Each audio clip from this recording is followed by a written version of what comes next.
বাংলা মদ খাও আর জয় বাংলা বলো। ভাইপো ডিয়ার লটারি থেকে শুরু করে পার দেশি মদের বোতল 28 টাকা দাম।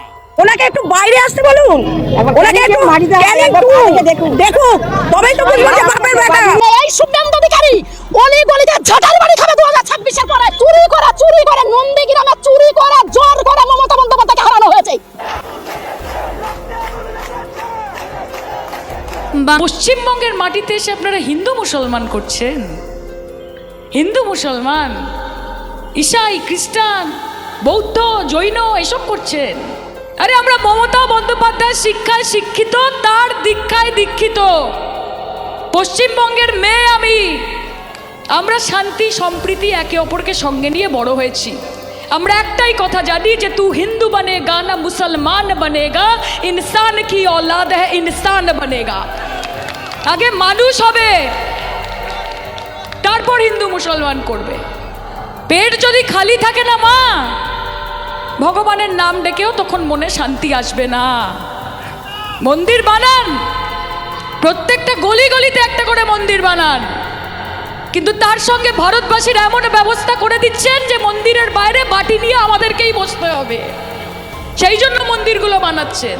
দর্শক, শুভেন্দু অধিকারী মুখ্যমন্ত্রী হয়েও এবার চরম এক লজ্জায় পড়ে গিয়েছেন, কেননা হিন্দু মহিলারাও তার বিরুদ্ধে জুতা এবং ঝাড়ু নিক্ষেপ করছে এবং ঝাড়ু মিছিল নিয়ে মাঠে নেমে পড়েছে।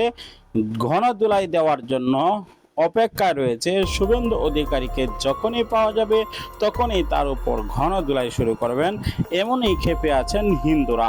কি বলছেন তারা? মহিলারা ঝাড়ু হাতে নিয়ে, জুতা হাতে নিয়ে কি বলছে, আসুন লাইক করে না টেনে শেষ পর্যন্ত দেখতে থাকি। পশ্চিমবঙ্গের মাটিতে এসে আপনারা হিন্দু মুসলমান করছেন। হিন্দু মুসলমান, ঈসাই, খ্রিস্টান, বৌদ্ধ, জৈন এসব করছেন। আরে আমরা মমতা বন্দ্যোপাধ্যায় শিক্ষায় শিক্ষিত, তার দীক্ষায় দীক্ষিত পশ্চিমবঙ্গের মেয়ে আমি। আমরা শান্তি সম্প্রীতি একে অপরকে সঙ্গে নিয়ে বড় হয়েছি। আমরা একটাই কথা জানি যে তু হিন্দু বনেগা না মুসলমান বনেগা, ইনসান কি औलाद है ইনসান বনেগা। আগে মানুষ হবে, তারপর হিন্দু মুসলমান করবে। পেট যদি খালি থাকে না মা, ভগবানের নাম ডেকেও তখন মনে শান্তি আসবে না। মন্দির বানান, প্রত্যেকটা গলি গলিতে একটা করে মন্দির বানান, কিন্তু তার সঙ্গে ভারতবাসীর এমন ব্যবস্থা করে দিচ্ছেন যে মন্দিরের বাইরে বাটি নিয়ে আমাদেরকেই বসতে হবে। সেই জন্য মন্দিরগুলো বানাচ্ছেন। যে কাজ তো দিতে পারছি না, আগে থালা বাসন বাজিয়েছিলেন করোনার সময়, মনে আছে, ঢাং ঢাং করে। এখন বাটি নিয়ে প্র্যাকটিস করতে হবে। যে নরেন্দ্র মোদীর শাসনকালে আমরা বাটি ধরেছি, নিয়ে মন্দিরের সিঁড়িতে বসেছি। আর পশ্চিমবঙ্গের মাটিতে এসে আপনারা হিন্দু মুসলমান করছেন।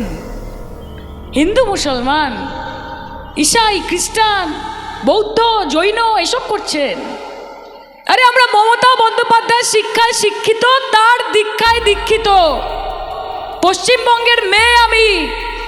এই মঞ্চ থেকে দাঁড়িয়ে বলে যাচ্ছি, অষ্টমীতে মা দুর্গার পুজোর ভোগ যেরকম খাবো, বন্ধুর বাড়িতে ঈদে গিয়ে বিরিয়ানিটাও চাইবো।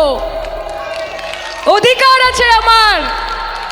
যদি মনে হয় গুরু পরবের দিনে গুরুদ্বারাতে গিয়ে সুজি আর হালুয়াটাও খাবো, এবং তার সঙ্গে যীশু খ্রিস্টের জন্মদিন আসছে, 500 গ্রাম কমলা লেবু আর একটা ফ্রুট কেক যিশুর জন্মদিনে, আমাকে কে আটকাবে রে? কে আটকাবে? আমরা শান্তি সম্প্রীতি একে অপরকে সঙ্গে নিয়ে বড় হয়েছি। আমরা একটাই কথা জানি যে তু হিন্দু বনেগা না মুসলমান বনেগা, ইনসান কি औलाद है ইনসান বনেগা। আগে মানুষ হবে, তারপর হিন্দু মুসলমান করবে। আর শুভেন্দু অধিকারী নাম বললে দিন খারাপ যায়। নামটা বললেই একেবারে মুডও চটকে যায়, দিন খারাপ যায়, কালো বেড়ালের মতো রাস্তাঘাটে ফাট করে বেরিয়ে গেল। মাথাটা গেছে। ওনাকে একটাই কথা বলতে চাই যে শুনুন, যাকে নিয়ে এত কুৎসা করছেন তিনিই আপনাকে 33টা পদ দিয়েছিলেন। আপনার বাড়ি, আপনার বাবা, আপনার ভাই, শুভেন্দু অধিকারীর নামটা বাংলার মানুষ জেনেছে কারণ তার পেছনে মমতা ব্যানার্জি বলে একটা নাম ছিল, তাহলে কেউ জানতে পারতো না। ওপরে একজন আছে, হিসাব হচ্ছে, বাড়তে থাকুন, কিন্তু মাথায় রাখবেন ফল যতই বড় হয়ে যাক গাছের থেকে কোনোদিন বড় হতে পারে না। কাজে লাফান ঝাপান করুন, তাহলে আপনাকে বিজেপিতে রাখার এমনিও কোনো কারণ নেই। লাফান ঝাপান করেন বলেই আপনাকে বিজেপিতে রাখা হয়।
দর্শক, সম্পূর্ণ ভিডিওটি দেখলেন, বুঝতে পেরেছেন ভিডিওটি অত্যন্ত গুরুত্বপূর্ণ। আমরা ব্রেকিং নিউজ, তাজা খবর, আপডেট টপিক আপনাদের মাঝে শেয়ার করি। অবশ্যই আমাদের চ্যানেলটিকে সাবস্ক্রাইব করে পাশে থাকা বেল বাটনটি অন করে দিবেন, তাহলে সকল আপডেট ব্রেকিং নিউজগুলো আপনাদের কাছে পৌঁছে যাবে। বিদায় নিচ্ছি, দেখা হবে অন্য কোনো ভিডিওতে। ভালো থাকুন, সুস্থ থাকুন। আসসালামু আলাইকুম রহমতুল্লাহ।